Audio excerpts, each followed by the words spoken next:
October 2వ తారీఖున పవిత్రమైనటువంటి మహాలయ అమావాస్య అనేది రానుంది. ఈ మహాలయ అమావాస్య రోజునే సూర్యగ్రహణం కూడా సంభవించనుంది. అయితే ఈ సంవత్సరం అంటే 2024వ సంవత్సరంలో ఇది 2వ సూర్యగ్రహణం. అయితే ఈ సూర్యగ్రహణం అనేది చాలా కీడుతో వచ్చింది అని పండితులు చెబుతున్నారు. అంతేకాదు ఈ సూర్యగ్రహణం 600 సంవత్సరాల క్రితం వచ్చింది. ఇప్పుడు మళ్లీ వస్తుంది అని పండితులు చెప్తున్నారు. ఈ సూర్యగ్రహణం అనేది భారతదేశంలో మరి కనిపించడం ఉందా లేదా అనే వివరాలను ఈ వీడియోలో తెలుసుకుందాం ఫ్రెండ్స్. అంతకన్నా ముందు మా ఛానల్ని కొత్తగా చూస్తున్న వారు తప్పకుండా సబ్స్క్రైబ్ చేసుకోండి. పక్కనే ఉన్న గంట సింబల్ని ప్రెస్ చేయండి. అప్పుడే మేము పెట్టే వీడియోస్ మీకు నోటిఫికేషన్గా వస్తాయి. ఇక వీడియోలోనికి వస్తే మనకు ఈ సూర్యగ్రహణం అనేది భారతదేశంలో కనిపించకపోయినా గ్రహాలపైన తప్పకుండా ఎఫెక్ట్ నైతే చూపిస్తుంది. అందుకే కొడుకులు ఉన్నవారు ఈ పరిహారాన్ని చేయండి. ఈ యొక్క సూర్యగ్రహణం అనేది శక్తివంతమైనటువంటిది. మహాలయ అమావాస్యతో కలిసి రానుంది. మహాలయ అమావాస్య చాలా శక్తివంతమైనటువంటిది. సాధారణంగా వచ్చే అన్ని అమావాస్యల కన్నా కూడా ఈ మహాలయ అమావాస్య అనేది చాలా శక్తివంతమైనటువంటిది. ఈ మహాలయ అమావాస్య రోజున చేసే కొన్ని పరిహారాలు అనేవి మీ జీవితాన్ని ఖచ్చితంగా మారుస్తాయి. మీ అదృష్టాన్ని కూడా మారుస్తాయి. మీ అదృష్టాన్ని మరికాస్త పెంచుతాయి. ఒకవేళ దరిద్రం చుట్టూ తాండవం చేస్తున్న వారైనా సరే, దరిద్రాలు మిమ్మల్ని పట్టిపిడిస్తున్న సరే, వాటన్నింటి నుండి కూడా విముక్తిని చాలా సులువుగా పొందవచ్చు ఈ మహాలయ అమావాస్య రోజున చేసే పరిహారాల వల్ల. అయితే కొడుకులు ఉన్నవారు మాత్రం తప్పకుండా ఈ పరిహారం చేయాలి అనే పండితులు చెబుతూ ఉన్నారు. కొడుకులు చాలామందికి ఉంటారు. కొంతమందికి కొడుకును ఉంటారు కానీ సంతానం ఆడపిల్లలైనా సరే, మగపిల్లలు అయినా సరే, ఎవరు ఉన్నా సరే ఈ పరిహారాన్ని చేస్తే తప్పకుండా మీ యొక్క సంతానానికి మేలు జరుగుతుంది. అంతేకాదు మీ యొక్క సంపద పెరుగుతుంది, మీ వంశాభివృద్ధి జరుగుతుంది. మీ కొడుకులపై ఉండే దృష్టి దోషాలు, కీడు గండాలు, జాతక దోషాలు తొలగిపోతాయి. ప్రతి తల్లి తండ్రి కూడా తమ పిల్లల బాగోగులనే కోరుకుంటారు. వారు ఎంత సంపాదించినా సరే, వారు తినకపోయినా వారి పిల్లలకు పెడుతూ ఉంటారు. వారి సంపాదించినది మొత్తం కూడా వారి పిల్లలకే అంటే ఇస్తూ ఉంటారు. అలా వారు ఏ కష్టం చేసినా వారి కొడుకుల కోసమే, వారి యొక్క వంశాన్ని కాపాడే, వారి వంశాపదని జరిపేవారే కొడుకులు కనుక కొడుకులపైన చాలా ఎక్కువ ప్రేమ అనేది ఉంటుంది. ఆ కొడుకులకి ఏ చిన్నలోటు జరిగినా లేదా ఆ కొడుకులు బాధపడిన వీరు తట్టుకోలేరు. అలాంటి కొడుకులు తప్పకుండా బాగుండాలి. వారి జీవితం అనేది బాగుండాలి. వారు అన్ని విధాలుగా బాగా ఉండాలి. ఎవరికి కూడా తక్కువగా ఉండకూడదు. అందరిలోనూ బాగా కలిసి ఉండాలి. వారు తప్పుడు దారుల్లోకి వెళ్లకూడదు. బాగా సంపాదించాలి. మంచి విద్యాబుద్ధి, విజ్ఞానంతో ఎదగాలి, మెలగాలి అని కోరుకుంటూ ఉంటారు. అలా వారి కొడుకులకి ఏ చిన్న గాయమైనా ఏ తల్లి తట్టుకోలేదు.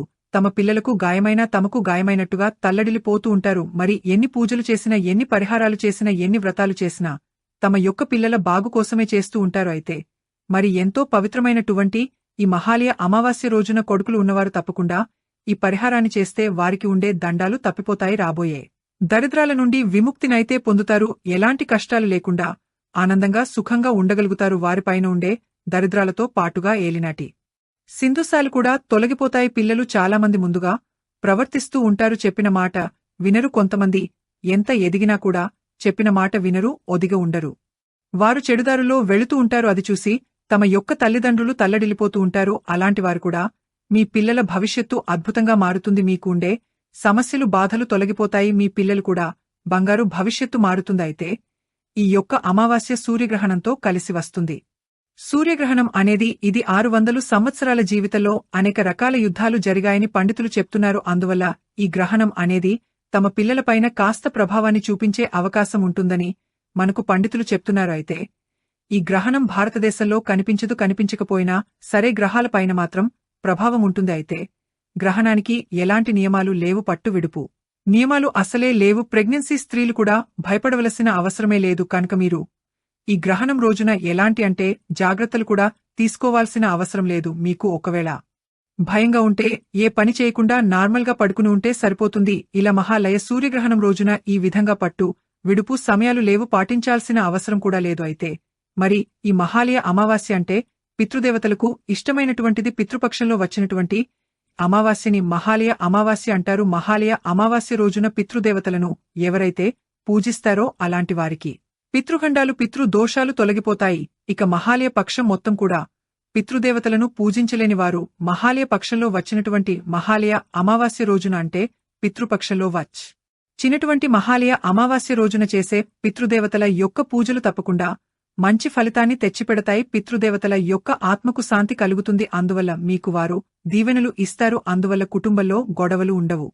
చికాకులు ఉండవు, పిల్లలు ముందుగా ప్రవర్తించరు, చెప్పిన మాట వింటారు, విద్య ఉద్యోగం అభివృద్ధి పరంగా మంచి లాభాలు వస్తాయి. అంతేకాదు పిల్లలకి ఎలాంటి లోటు జరగదు, కుటుంబంలో దాంపత్య జీవితంలో కూడా అన్యోన్యత నెలకొంటుంది, దానితో పాటు ఆర్థికంగా కూడా బాగా ఎదగగలుగుతారు, అప్పుల సమస్యలు కూడా తొలగిపోతాయి, మీ జీవితం అనేది మీకు నచ్చిన విధంగా మారిపోతుంది. అంతేకాదు మీ జీవితంలో అసలు కష్టాలు అనేవి ఉండవు. ఇలా ఎవరైతే మహాలయ అమావాస్య రోజున ఈ యొక్క మహాలయ అమావాస్య రోజున చేసే కొన్ని దానధర్మాలు అనేవి మీ పిల్లలకు మంచి భవిష్యత్తును కూడా ఇస్తాయి. ఎందుకంటే మనకు దానధర్మాలను మించినటువంటి పుణ్యం లేదు అని సాక్షాత్తు శ్రీమహావిష్ణువు వివరిస్తుంది. ఇలా మనకు పురాణాల ప్రకారం ఒక అద్భుతమైనటువంటి కథ కూడా ఉంది. దానకర్ణుడు అనేటటువంటి ఒక వ్యక్తి, ఆ దానకర్ణుడు అనేవారు ప్రతి ఒక్కరికి దానం చేసేవారు, ప్రతి పేదవాడికి బంగారం వెండి నగలు డబ్బులు ఇచ్చి అందరినీ ఆదుకునేవాడు. అలా తమకు ఉన్న సంపదను పూర్తిగా దానం చేసి ఒకానొక రోజున కాలం చెల్లిపోయి తను మరణిస్తాడు. అలా మరణాంతరం తనకు స్వర్గంకి ద్వారాలు తెరుచుకుంటాయి, కాని స్వర్గానికి వెళ్లే మార్గంలో తనకు ఆకలివేసి ఒక చెట్టుకి ఉండే పండును కోసే తిందామని ప్రయత్నిస్తూ ఉంటాడు. అలా ఆ చెట్టుకి ఉండే పండుని కోయగానే ఆ పండు బంగారంగా మారిపోతుంది. అలా పండుని తినకుండా అక్కడే వదిలేసి మళ్లీ వెళ్తూ ఉంటాడు. అలా వెళ్లగా దారిలోనే దాహం వేస్తుంది. అలా దారిలో దాహం వేసిన తర్వాత ఆ నీటిని తాగుదామని బావిలో నుండి నీటిని తోడి తాగుతూ ఉండగా ఆ నీరు కూడా బంగారంగా మారిపోతుంది. ఏమిటి ఇలా జరుగుతుంది అని చెప్పి కర్ణుడు వెంటనే సూర్యభగవానుడి దగ్గరికి వెళ్తాడు. సూర్యభగవానుడి దగ్గరికి వెళ్లగానే ఆ సూర్యభగవానుడు తన యొక్క సమస్యను చెప్తాడు. ఏది చూసినా తిన్నామా అని అన్న బంగారంలా మారుతుంది, ఆకలి దప్పిగా రెండు తీరడం లేదు అని. అప్పుడు సూర్యభగవానుడు ఇలా చెప్తాడు, నీకు 15 రోజులపాటు గడిపిస్తున్నాను. 15 రోజుల్లో నువ్వు భూలోకానికి వెళ్లి ఆకలితో ఉన్నవారికి అన్నాన్ని దానం చేయు, దాహంతో ఉన్నవారికి నీటిని దానం చేయు అని దానధర్మాలు చేయమని పుణ్యాలు చేసుకుని రమ్మని సూర్యుడు 15 రోజులపాటు సెలవు ఇస్తాడు. తర్వాత ఆ సూర్యుడు సెలవును ఇచ్చిన తర్వాత సరి అని చెప్పి కర్ణుడు భూలోకానికి వెళ్లి ఇక అప్పటినుంచి అందరికీ దానధర్మాలు, అందరికీ అన్నదానాలు, సంతర్పణ వంటివి చేస్తూ ఉంటాడు. అన్ని ఆలయాల్లో దానధర్మాలు, అన్నదాన కార్యక్రమాలు చేస్తాడు. అలా 15 రోజులు పూర్తికాగానే పితృదేవతలకి నమస్కరించుకుని పితృ పూజలు, పితృ తర్పణాలు చేసి మహాలయ పక్షంగా పేరు ఉంటుంది. ఆ మహాలయ పక్షం అంటే ఈ పితృపక్షం 15 రోజులు